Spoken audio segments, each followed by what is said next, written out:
You are listening to the Overcome Pornography for Good podcast, episode 101, What's Possible with Chaz. Welcome to the Overcome Pornography for Good podcast, where we take a research-based, trauma-informed, and results-focused approach to quitting porn. This approach has been revolutionary and changed thousands and thousands of lives. I'm your host, Sarah Brewer. Hey everyone, welcome to the podcast episode this week. It is the middle of December when you're listening to this, and I am still doing a handful of classes, 5 easy and proven methods to guarantee that you quit porn in 2023. If you weren't able to attend the other ones, go and check out that link. It's sarahbrewer.com/5 easy methods to see if we have another class coming up. There should be at least 1, maybe 2 more classes this month by the time you hear this podcast episode. What I'm going to be sharing with you today is a great interview that I recorded quite a while ago. It was maybe near the beginning of the year with an individual who is in my program, who I've worked with. He has some really great insights that I wanted to share with you. And it's really important to share people who are having success stories because it helps build this belief that we can be successful too. Like I've said before, everyone wants to brag about the weight they've lost or the money they've made or, their big goals they've had, but no one is really bragging about quitting porn out there. And so because of that, because we don't hear about it, it can foster this belief, people don't quit porn. Like once you have it, you're stuck with it forever. And that's just not true.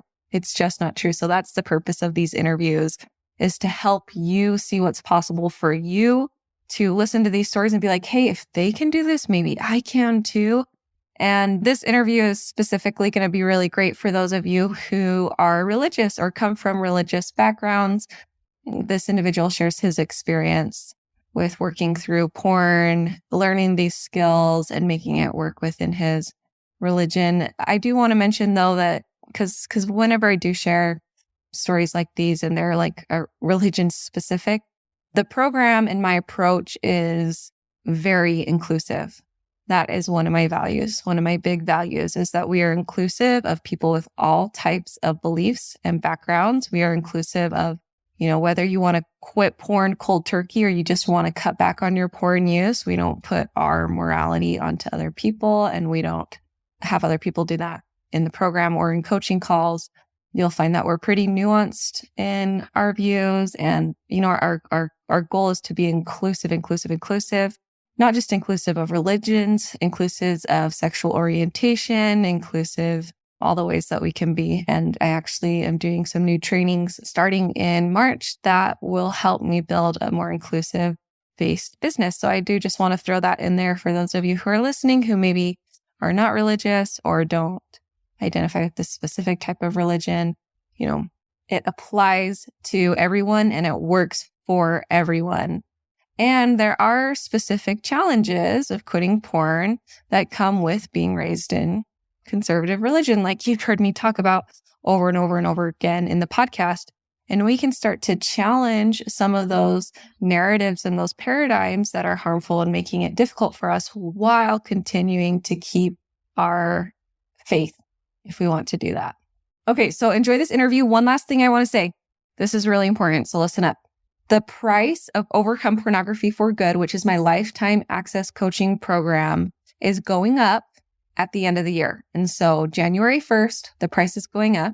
This should be released December 19th. And so I want to give you plenty of time. If you're on my email list or if you follow me on social media, you'll see that I've been posting about this, but I do want to give those of you who want to get in at the current price, I want to give you a lot of time in advance to be aware that the price is going up.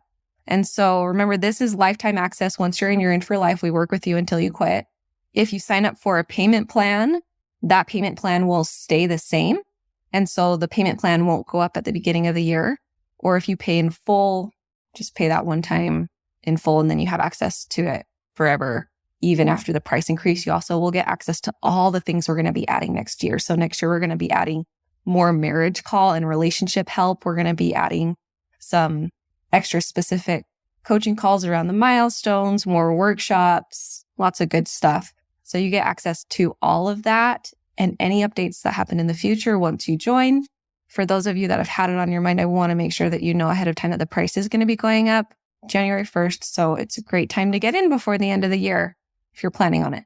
And for those of you who want to know more about the program, I will be talking about it in depth and answering any questions at the end of my free class on Thursday. So that's one of the best places to go to learn about the program in depth and to have your questions answered about it is going to be this live class on Thursday. You can sign up for that for free, sarahbrewer.com/5 easy methods. The first half of the class is going to be me teaching and sharing great things. And then the last half of the class is for those of you who are interested in working with me a little bit more. I'll be talking about those opportunities. Okay, that's it. Quite a few announcements, but there you go. Enjoy this interview. Okay, you guys, I want to introduce you to Chaz. Chaz, you want to say hi? Hi, everyone. Yeah, awesome. He's so great. He's so great. I love him so much. I'm so glad you're here. So grateful you're here. Do you want to introduce you and tell us a little bit about you and your story? Sure. Yeah. My name is Chaz. I am a 26-year-old marketer based in Utah. I'm a member of the Church of Jesus Christ of Latter-day Saints. I'm recently married. I married the love of my life. Her name is Karen. We got married last November, and we're living in a basement apartment in Pleasant Grove, Utah, and we're just getting started on our feet. And yeah, I love to play the piano. I'm very much a creative. So I'm a musician. I am a content creator. I have my own podcast about motivation, self-help, and determination that I do on my own. I didn't know that. Yeah, I do. Yeah. It's called Chats with Chaz. So Chats with Chaz. CHA. Very fun. Everyone go look it up. Yeah. And I'm a big fan of self-improvement, of creating the life that you've always wanted to have. And I've struggled with pornography since age 12. And I know that this is part of my journey to progress and to become the person I want to be. Cool. Very cool. So you struggled with pornography since you were 12. Tell us a little bit about that journey. I remember I was cleaning out the duplex of my parents' house that we used for like extra income. And the previous tenant had left behind a whole bunch of garbage. And so the whole family got together to trash the place and clean it up. And I found a magazine and I thought, this is a bad magazine. It's my first interaction. So I knew what to do with it. I'd go throw it away. Mm-hmm. But curiosity got the best of me. And I'm like, I know what I'll do. I will throw it away one page at a time. So I rip it out and I throw it away. I'd rip it out and I throw it away. That's awesome. Kids are creative, you know? We're just like, we're curious. We want to know. So I threw it away one page at a time. Funny. And that started a trend of curiosity. Looking back, I now recognize that I have a bit of this kind of behavior in my genetics. My dad had a habit with pornography. And then my dad also was addicted to my grandpa was addicted to alcohol, and he died being an alcoholic and smoking a lot. So I have that a lot in my family on my father's side. So age 12, I knew it was bad. I looked at it anyway. And I got to the point where I was looking at it hours and hours at a time, almost on a daily basis. And it got so bad that I would close my eyes and I would still see the images, and I hated myself. That was a dark time. You know, I'm only 12, 14, 15. I know it's not good. I was always a member of the church. I strongly believe in God. And I know looking at that stuff isn't good for you. And at the same time, yeah, that's so hard and sad because at the same time you're 12 and going through puberty. Mm-hmm. Yeah. And of course, my hormones are going off the charts. I like what I'm looking at, and I couldn't face them. No, I shouldn't, because it's bad. And I could feel that it was dissonant to my inner moral beliefs. Didn't feel right to what I believed, but it felt right to how my body felt. Mm-hmm. Yeah. I went through a long period of talking with bishops. I always confessed to my mom. I could never keep a secret from my mom. We were always really, really close, especially after my parents' divorce. I always took care of my mom and she took care of me. So I didn't keep secrets from my mom. I kept secrets from the rest of the world. And I always carried that with me, thinking if anyone knew my dark little secret, they would know that I am worthless, that I don't matter because I look at porn, right? And that was my little secret that I carried all up until my mission. I worked with bishops, some of them good, some of them bad. Some bishops really introduced the concept of shame to me, right? If If you love God, then you will forsake these sins. And if you're not forsaking it, it must mean you don't love God, right? That concept got introduced to me and it hurt. And it was really, really hard. And I didn't like talking to the bishop. But the one thing I love about myself is I didn't care. And I didn't care about how I felt. I cared about obeying God. So I kept talking to those bishops. And I got sober, sober enough for 3 or 4 months to determine, yes, you should go on a mission. So I served a mission in Mexico. For 2 years, I went without looking at porn. I worked on a daily basis in the service of others. I preached faith and humility and patience and love for other people. And sorry, I'm getting really emotional. That was a very, very emotional experience for me to be in the service of others for 2 years. And it was wonderful. I returned home from my mission very gung-ho, very animated, very motivated to be this new man converted in Christ, right? But the thing is, when you release as a missionary, you're not given a lot of guidance and you slip back into old habits. And it's not expected that you put on a tie and a shirt and you preach about Christ anymore. No, go watch movies, go listen to music, go get a degree, go out, get a girlfriend, right?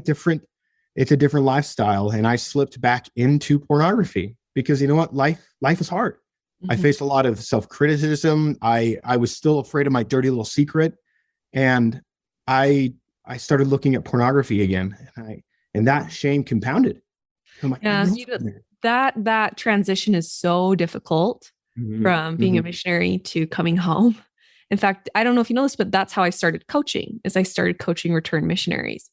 Yes, I did know that. Yeah. Yes. And then that's when we got into specifically porn, because your story, I know, just will resonate with a lot of people. It's something I heard a lot. So anyways. Yeah, I knew that your program, Tammy Hill had said that you give free workshops specifically for return missionaries. And that's what got me to go and listen to you, because I knew that you'd get me. The shame that's incorporated with being a man of God for 2 years and telling people to obey God when I myself felt like a hypocrite. Yeah. I'm like, I can't even do the basics of not lusting after my eyes, and I felt like I'm a liar. I'm a hypocrite, and I couldn't say that out loud. I couldn't let anybody know. I felt so alone. No one knew who I really was. If they knew who I really was, no one would love me. And I couldn't face that. And I ran from that all the time.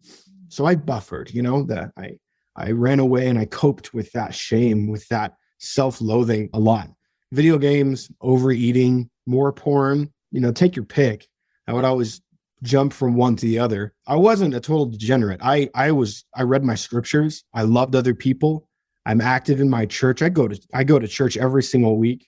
I read my scriptures. And so my faith is strong, but there's that little thing that I was always ashamed of. I knew I wasn't a horrible person, but I felt deep, deep down that I was a liar. So I'd gone to ARP meetings. I'd gone to 12-step programs, right? I'm very grateful for the church, and I'm grateful that they introduced the concept of grace, that Christ had helped me, as an example.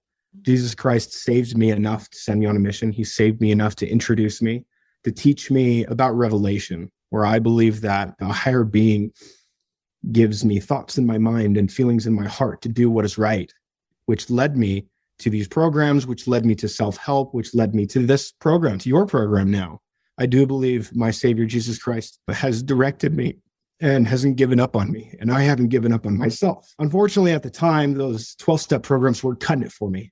I still had the habit of porn, and I told myself, I'm an addict because I keep looking at it. I want to quit. I won't quit. I must be addicted to it. And I carried that shame and that label with me. I graduated from college, and I had been working in Texas, and for a whole year I lived by myself, no roommates. I just lived by myself.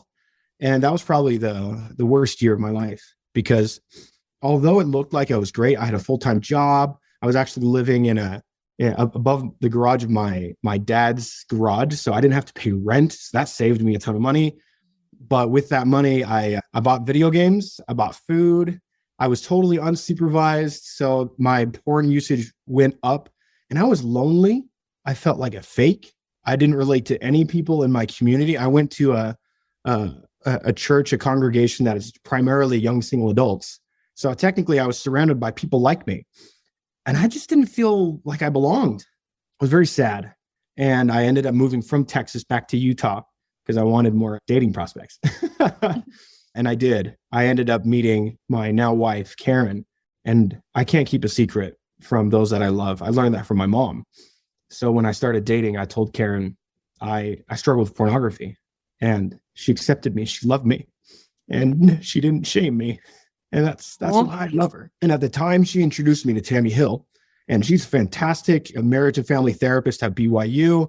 And she's a sex therapist. She gives shout outs all the time on her Instagram. And one of them was you, Sarah. And you gave these free workshops on how to overcome pornography without shame.